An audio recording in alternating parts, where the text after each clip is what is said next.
Hey guys, Aaron here with another fountain pen video today. And today I wanted to review a fountain pen that I'm really excited about. And as you can tell, it's a Conklin fountain pen. And this is my second Conklin fountain pen that I personally own. And it's one that I've been trying to acquire for a while. Not extremely aggressively trying to acquire. I have had other fountain pens that I was interested in, but it's definitely one that's been on my radar. And real quick, I just want to kind of show you guys the packaging. For those of you that maybe have not seen Conklin's packaging, I think it's pretty nice for the price that you're typically paying for one of their fountain pens. And as you can tell, it comes in this. You've got your cardboard or paper outer sleeve, and then it comes in this kind of leathery type pen coffin. And you flip open the pen coffin, and it reveals that pen. It's got kind of this nice little, I don't know if you call it suede type material. It's got Conklin's branding there, which says Conklin established 1898, and then the legendary name of fine writing instruments.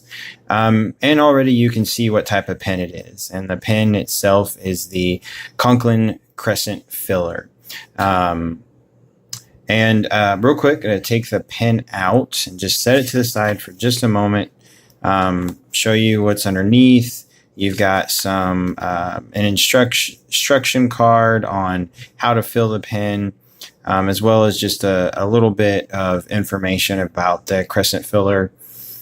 And then in addition to that, you've got, again, some additional information about the crescent filler and about their limited lifetime warranty, and then also their collector's club as well, which is kind of neat. And then you've got information on the back about Jaffa also. And then, of course, your warranty card, which is nice. You can, do this with your smartphone and register your pen for the a warranty. And for those of you that have owned any pens made by Jaffa, you know that their warranty is very good, and they will fix just about anything. But really, let's talk about the pen, because I know that's what everybody wants to talk about. The pen that you see in front of you is obviously the Crescent filler. It's Mark Twain edition, which all of them are. And this is it's called the Black Chase with rose gold trim. And there's a lot of different Crescent fillers out there. There's demonstrators. There's some that have this very attractive resin acrylic type material, similar to some of the All-Americans and the Duragraph, some of the materials that they make those pens with that are very elegant. But this one I really, really liked because it gives you that vintage look to it. I don't necessarily have a huge thing for black pens necessarily, but this pen in particular I really liked because it kind of, like I said, it gave that vintage look to it. It almost looks like a black, hard rubbered a pen. Real quick before I go over, all of the pen and everything, I want to talk a little bit about some history of the Crescent filler. And obviously, most of you, if you're watching this video, you may know a lot of the history about it, but I figured I would share for anybody that doesn't. So Conklin Pen Company was actually founded in 1898 by Roy Conklin. And one of the big things about it is Roy received a patent for really a new innovative design for a fountain pen. And this pen was the Crescent filler. And what made the Crescent filler at the time, really coming to the turn of the century, is that this was the first automatic filling system. Before that, all fountain pens, you had to fill with ink by means of eyedropping them. So you fill the barrel up with ink, and you put the section back onto the barrel and you write with it. And obviously you have this gigantic ink supply, but for those of you that have used fountain or eyedropper pens, you do have some disadvantages with that as well. Sometimes they're prone to leaking. It sometimes can be cumbersome to fill those pens. And this design allowed you to really have a seamless filling system. The Crescent filler was really a very simple design. The filling mechanism really just consists of 3 parts. You have your brass filling tab, so there's your crescent here, and then there's actually a brass tab that runs in here.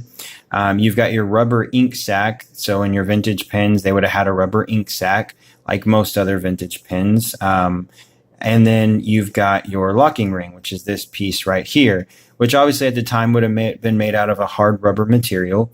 And again, the Crescent filler here, if any of you have either owned one of the vintage pens or have watched any videos, I think Chris Rapp 52 has a good video that I've watched where he actually takes apart a vintage Crescent filler. There's the brass bar, the Crescent filler itself, and then it's adhered to that bar using like some tabs, basically. This pen was really so popular that really at the height of the company's success, Mark Twain became really just an enthusiastic promoter of the fountain pen. And really to put it into perspective of really kind of how revolutionary this pen was,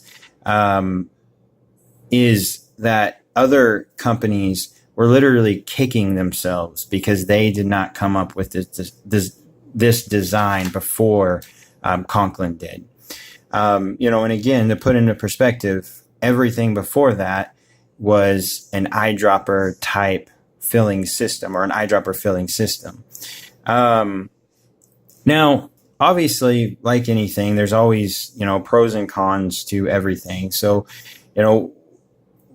I would say that some people would obviously argue, that the Crescent filler was not very pretty to look at. Some people argue that it's kind of a little bit cumbersome and it's got this, crescent shape here and it's a little bit weird to use. So some people would say that it was not exactly the most attractive pen. It wasn't very seamless, so to speak.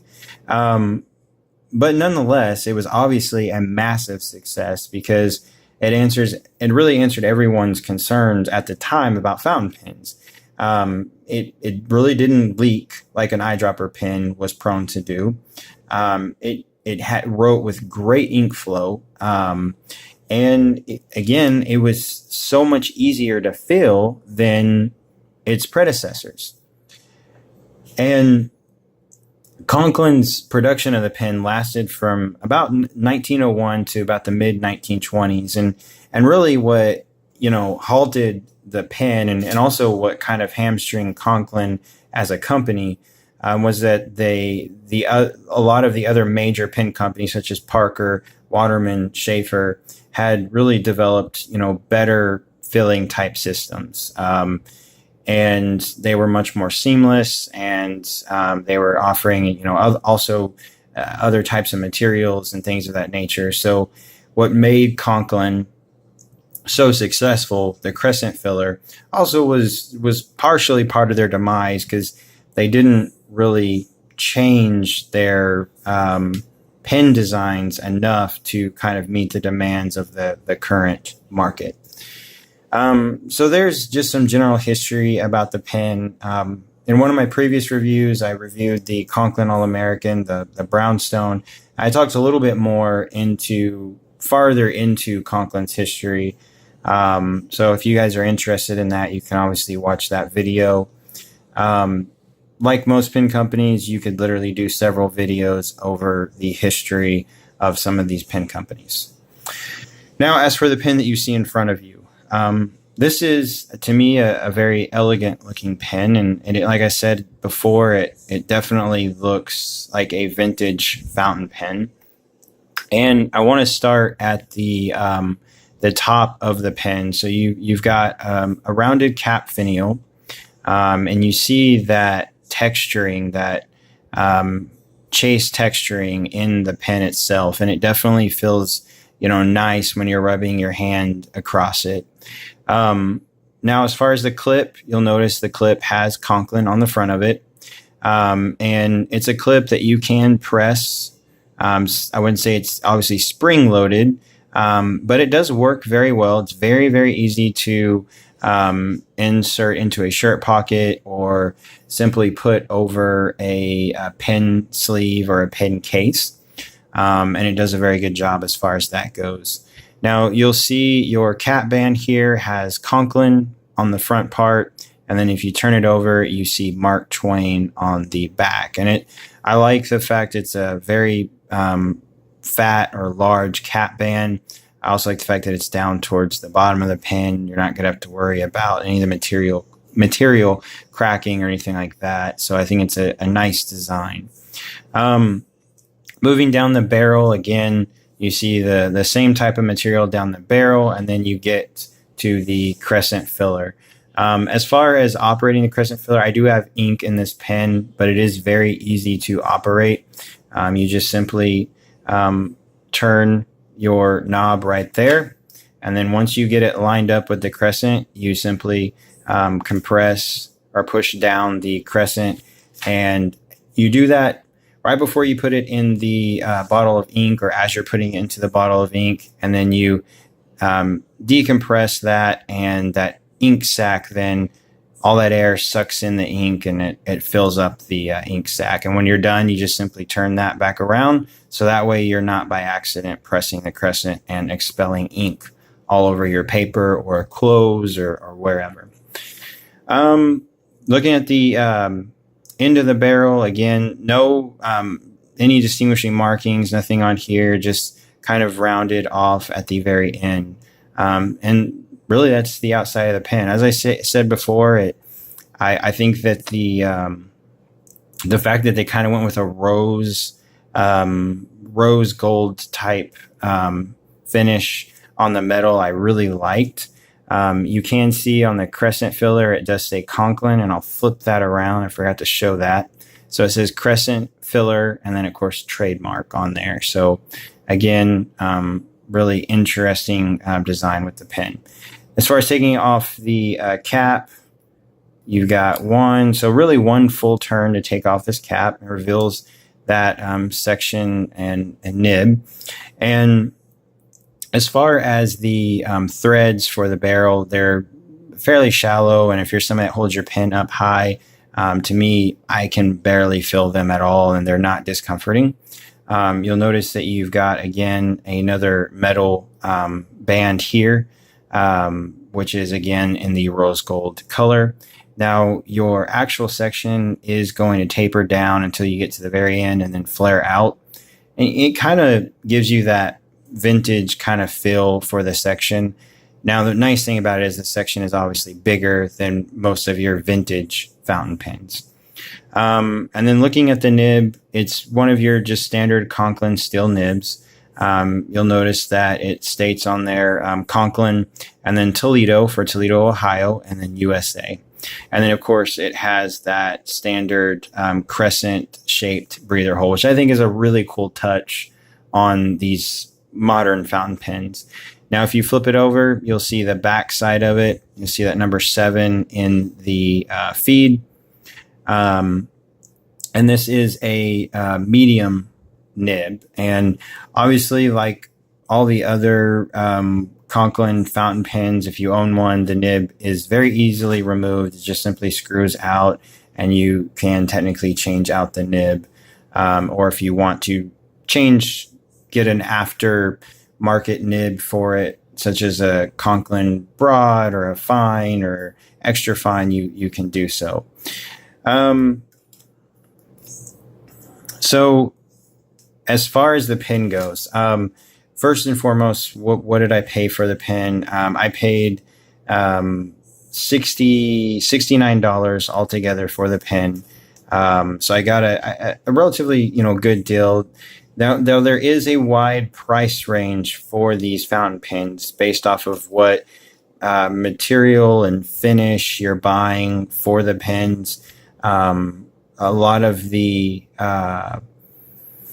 transparent ones are I've noticed go for a lot more. So I have seen some of these chased materials. I've seen it in orange, red color. I think I've seen it in a bluish color as well. And then, of course, this black one that I have. And I've seen them in a wide range of prices. The $65 price, or $69, I'm sorry, that was including shipping, was one of the better price points I've seen for the pen. So I feel like I got a pretty good deal. Now, talking about some things that I like about the fountain pen, some things I don't like about the fountain pen.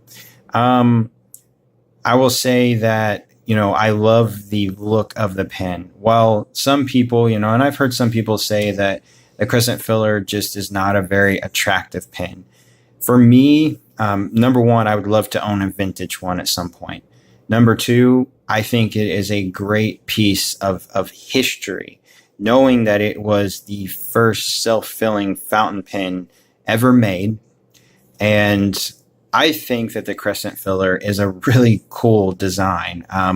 When you use a lot of vintage fountain pens, and most of them are lever fillers. You got some that are obviously push button fillers. You have so many different filling mechanisms, but a lot of them are lever fillers, and those are great. They work great. They're obviously not going to have this bulky unit like this one, but I just think it's different. And I really, really think I really like the design. I think it's cool. Because it's so much different than all the other fountain pens that I use, mainly because of this. I love this material. Like I said, it gives a vintage look to the pen. And this pen, and you'll see in the writing session, the nib works very well, works great out of the box. And for those of you that have watched my fountain pen video on my All-American, you'll know that I had to do some work with that nib. And, that was one of my only really frustrations with that fountain pen, was the fact that I had to work on the nib for this fountain pen. And that was a little bit frustrating. But this one writes very good.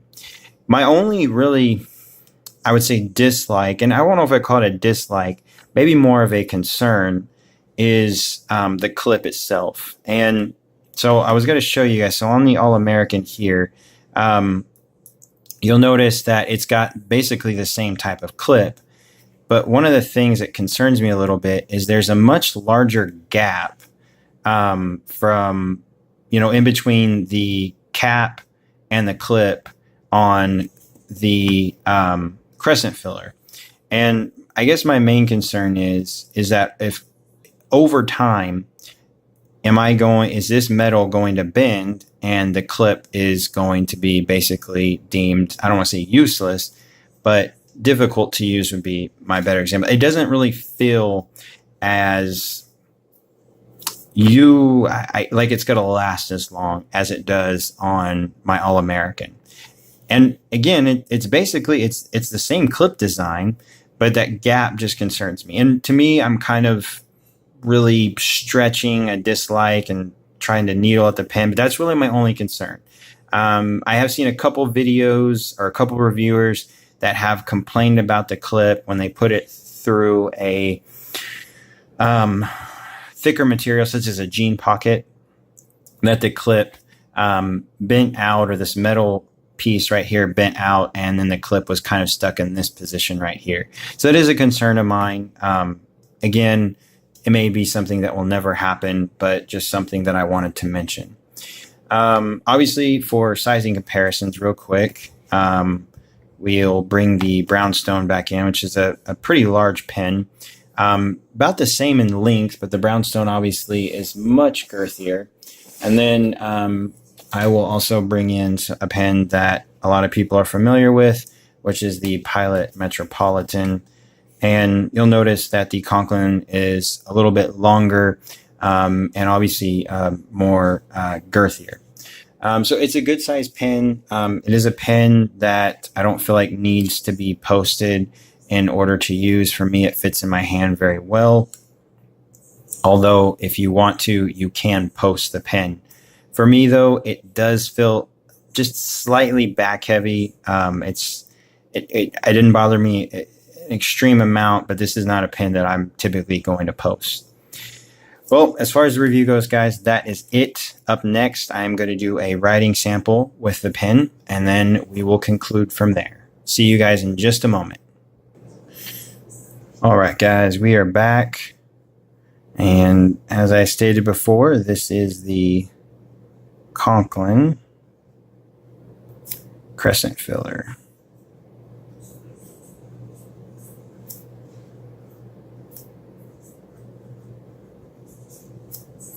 And this is a medium nib, and it is obviously a steel nib as well. The ink that I am using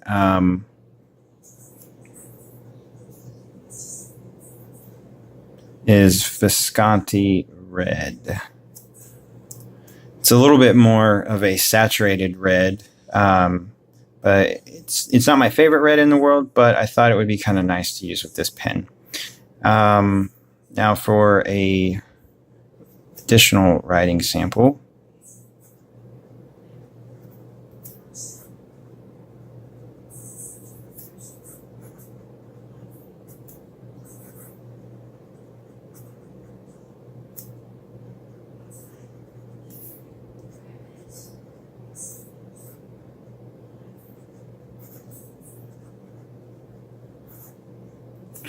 There you see it.